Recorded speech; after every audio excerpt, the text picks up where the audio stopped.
మరొకసారి మీ మనందరం కూడా ఒకటే గుర్తుపెట్టుకోండి, జగన్మోహన్ రెడ్డి కోసం జెండా మోసే ప్రతి కార్యకర్తకి చెప్తున్నాను, మనం ఎవరికి దడవాల్సిన పని లేదు. నువ్వు ఎవరి కోసం పనిచేశావు?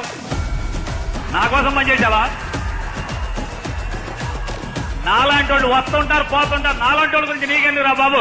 జగన్ కోసం పనిచేయండి. వస్తుంటారు పోతుంటారు, అవునా కాదా? మంత్రులు చేస్తాం కాదు, ఎమ్మెల్యేలు చేస్తాం కాదు, ఎవరు చేస్తాం? జెండా మోసే ఈ కార్యకర్త మాత్రమే వైఎస్ఆర్ కాంగ్రెస్ పార్టీకి చేస్తాం.